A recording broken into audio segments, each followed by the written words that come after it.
पोटभर जेवण म्हणजे वहिनीचा हातचा वडापाव. मी जॉब करत होते आणि जॉब करता करता मला अचानकच टर्मिनेशन आलं. प्रत्येक महिलांनीच उतरायला पाहिजे व्यवसायामध्ये.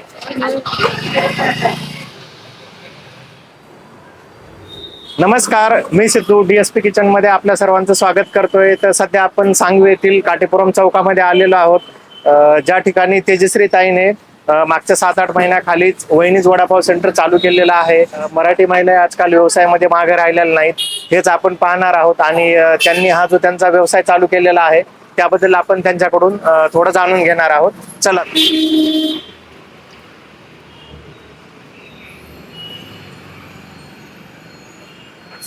हा बटाटा उकडून आणलाय आपण. 8 किलो बटाटा आहे. त्याच्यामध्ये भाजून आणलेला ठेचा तो आपण मिक्स करणार आहोत. हा आपण घरूनच बनवून आणतो का? हो, आपण घरून बनवून आणतो हा. आणि त्याच्यामध्ये कोथिंबीर ही भरपूर प्रमाणात टाकायची, त्यामुळे स्वाद चांगला लागतो. आणि मीठ चवीनुसार.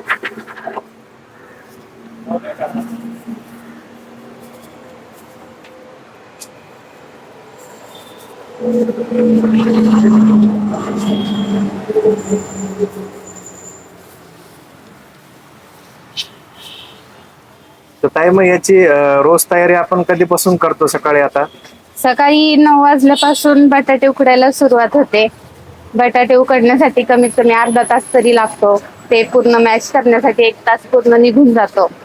त्याच्यानंतर मिरच्या वगैरे निवडणे, ठेचा बनवणे, त्यामध्ये 1 अर्धा तास लागतो. तर ताई, एकदा आपलं नाव आणि इथला पत्ता सांगा पूर्ण. माझं नाव तेजश्री खाडे, नटसम्राट फुले नाट्यगृह शेजारी, वहिनीज वडापाव, काटेपुरम चौक, पिंपळे गुरव. तर ताई, याची आपली सुरुवात कधी झालेली आहे मग? आमची सुरुवात 3 जानेवारी 2023 रोजी झाली. 3 जानेवारीला ह्या कारणाने, कारण त्या दिवशी सावित्रीबाई फुले यांची जयंती असते, त्यामुळे आम्ही चालू केली. तसेच आमची थीम पण जी थोर महिला होऊन गेल्या आपल्या भारतामध्ये ज्या पहिल्या काळात, त्यांची थीम आहे. त्यांच्या विचाराने आम्ही चालतो कायम. आणि त्यांची जेव्हा जयंती किंवा जन्मतिथी निमित्त आम्ही ऑफर देत असतो वडापाववर. तसेच महिला दिनालाही देत असतो, जसं की. आणि 1 मे महाराष्ट्र दिन, प्रजासत्ताक दिन, स्वातंत्र्य दिन ह्या दिनानिमित्त सुद्धा आम्ही ऑफर ठेवत असतो. हा वडापाव सेंटर चालू करायची आपल्याला आयडिया कुठून आलेली असेल? वडापाव चालू करण्याची आयडिया तर खरं तर माझ्या मिस्टरांकडूनच आली. म्हणजे त्यांनाच ही आयडिया आली पहिल्यांदा. कारण त्यांचे मित्र जेव्हा घरी यायचे तेव्हा मला बोलायचे की तुम्ही काहीतरी चालू करा, तुमच्या हाताला खूप चव आहे, तुम्ही जेवण खूप चांगलं बनवता. आणि तसं पण आम्ही दोघेही जॉब करत होतो, तेव्हा मी म्हणजे लगेच नाही आम्ही निर्णय घेतला ह्या गोष्टीचा. जेव्हा आम्ही सुरू करायच्या 1-1.5 वर्षभर आधीपासूनच आम्ही म्हणजे ह्याच्यावर विचार करायला लागलो होतो. जेव्हा ह्याचे मित्र यायचे आणि बोलायचे की काहीतरी चालू करा वगैरे, आम्ही दोघं जॉब करत होतो. जॉबमध्ये म्हणजे जॉबमधून किती दिवस आम्ही ते करत राहणार आहे. मुळात चालू करण्याचं कारण चालू असा झाला आमचा हा प्रवास की मी जॉब करत होते आणि जॉब करता करता मला अचानकच टर्मिनेशन आलं. आणि त्यांनी सोडायला सांगितलं, म्हणजे जॉब सोडावा लागत होता मला. मग त्याच्यानंतर परत दुसरा जॉब सोडण्यासाठी माझं वेळ वाया जाणार होता. त्यापेक्षा मी हा विचार केला की दरवेळेसच प्रत्येक ठिकाणी हेच होणार आहे. म्हणजे कुठे गेलं तरी लिमिटेड पिरियड पर्यंतच आपण काम करू शकतो आणि त्याच्यानंतर आपल्याला सोडायचंय, म्हणजे आपण कायमस्वरूपी कुठे नाही राहू शकत.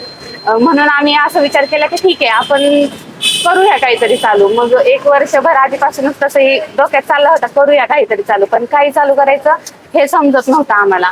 मग त्याच्यानंतर हळूहळू माझं म्हणजे जॉब चालूच होता तोपर्यंत, माझं अजून मी रिझाईन केलं नव्हतं.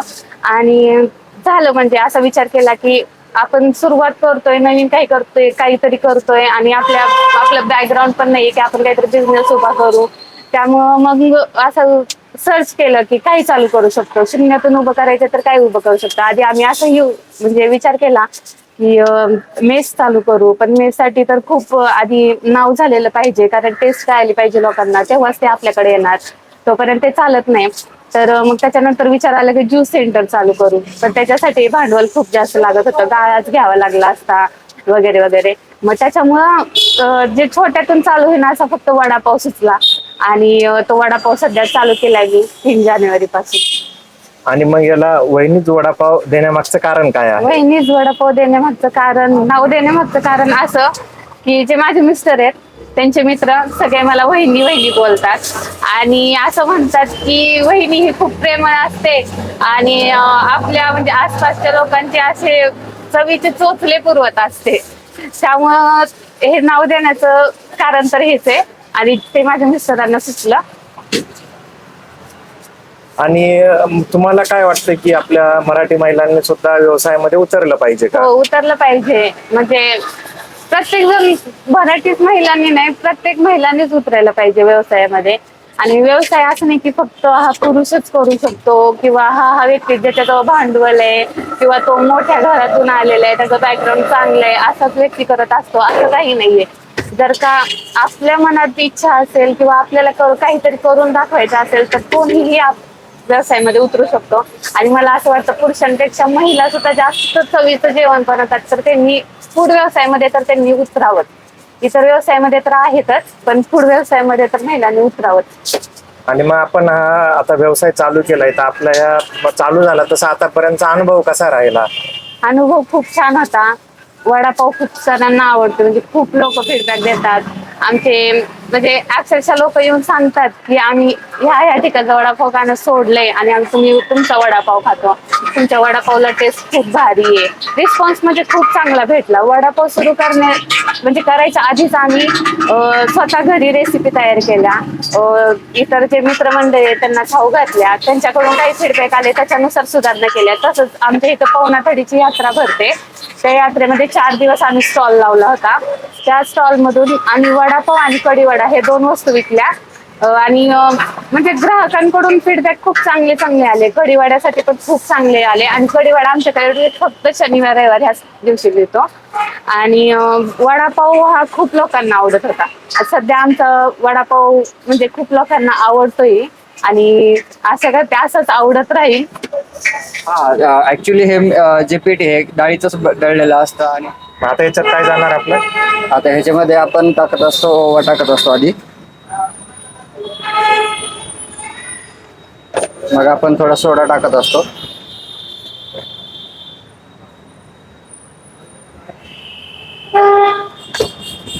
त्याच्यानंतर मीठ,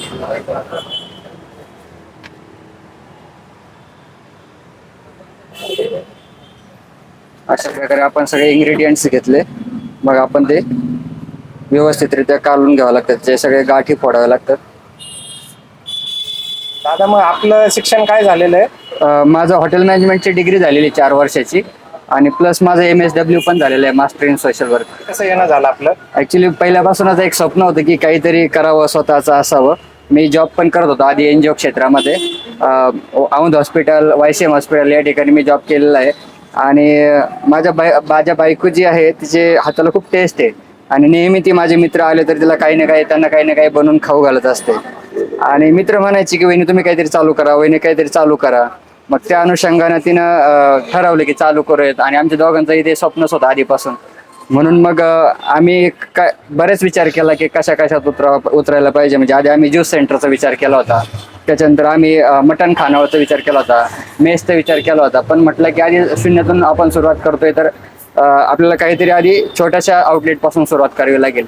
म्हणून आम्ही वडापावचं बिझनेस करायचं ठरवलं सगळ्यात आधी. आणि मग आम्ही रेसिपीवरती काम केलं खूप. म्हणजे जुलै 2022 पासून आम्ही कार्यरत होतो आमच्या रेसिपीवरती. तर आमचं फायनल प्रोडक्ट बनलं नोव्हेंबर 2022 पर्यंत. आम्ही तोपर्यंत आमच्या रेसिपीवरती काम करत होतो. आणि नंतर आम्ही पवनाथडी म्हणून एक जत्रा भरते सांगवीमध्ये, तर त्या पवनाथडीत आमची ट्रायल म्हणून आम्ही ती वडापावची रेसिपी लोकांना चाखण्यासाठी वडापाव दिले. तर लोकांना खूप आवडले ते वडापाव. आणि म्हणून आम्ही ठरवलं की 3 जानेवारीला सावित्रीबाई फुलेंच्या जयंतीच्या दिवशी आमचं ओपनिंग करावं आणि त्या अनुषंगाने आम्ही 3 जानेवारीला आमचा वडापाव चालू केला.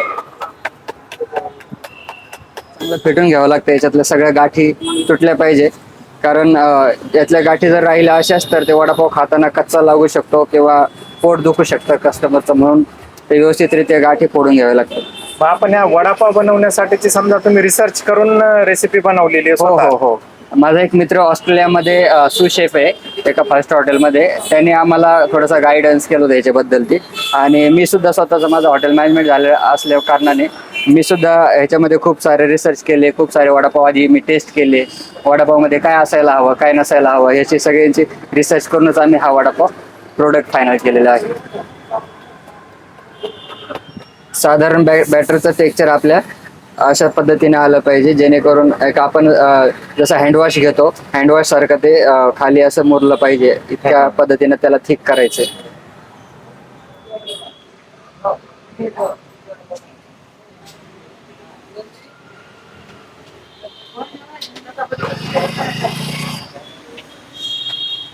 तर काही मग आपण या व्यवसायामध्ये येण्याचा जो निर्णय घेतला होता तर तो आज आपल्याला योग्य वाटतोय का सध्या? हो, योग्य वाटतंय. कारण व्यवसायामधून जो बेनिफिट भेटायला पाहिजे किंवा त्याच्यामधून मला जे अपेक्षा होत्या की व्यवसाय केल्यानंतर ह्या सगळ्या गोष्टी होणार आहेत, त्या सगळ्या गोष्टी मला भेटतात आहे, होतात आहे. माझा वडापाव लोकांना आवडतोय. मी म्हणजे पूर्ण सॅटिस्फाईड आहे ह्या बिझनेस मध्ये येऊन. तर जॉब न करता बिझनेस करते ह्याच्यामध्ये मी खूप समाधानी आहे.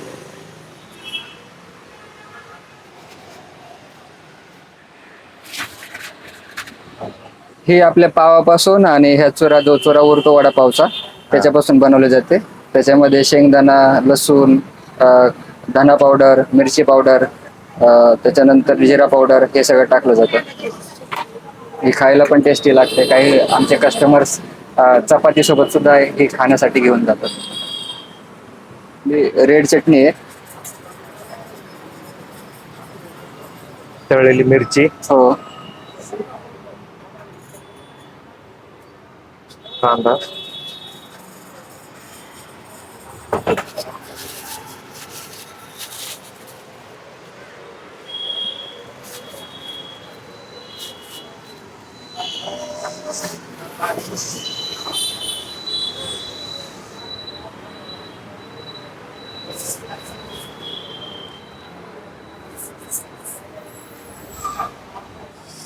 मी फर्स्ट टाइमच इथे आलोय आणि इथलं क्लीनलीनेस पण खूप आहे आणि टेस्ट पण खूप छान आहे. आम्ही सर्वजण बॅचलर मुलं संध्याकाळचा 6 वाजता आमचं ठरलेलं ठिकाण म्हणजे वहिनीच वडापाव. बॅचलर म्हटल्यानंतर जेवणाचे वांदे असतात म्हणजे पोटभर जेवण म्हणजे वहिनीचा हातचा वडापाव. बहुत जबरदस्त टेस्ट है. टेस्ट तो वहीनीचा आजचा vada pav. It is really good. Taste was amazing. We was please come to here and get the taste. It was really cool. मी अगोदर भरपूर ठिकाणी कढीवडा टेस्ट केला पण इथला सारखा कढीवडा कुठेच भेटला नाही. तर आपण हा वडापाव टेस्ट करूयात. हा वडापाव इथे फक्त 15 रुपयाला मिळतो.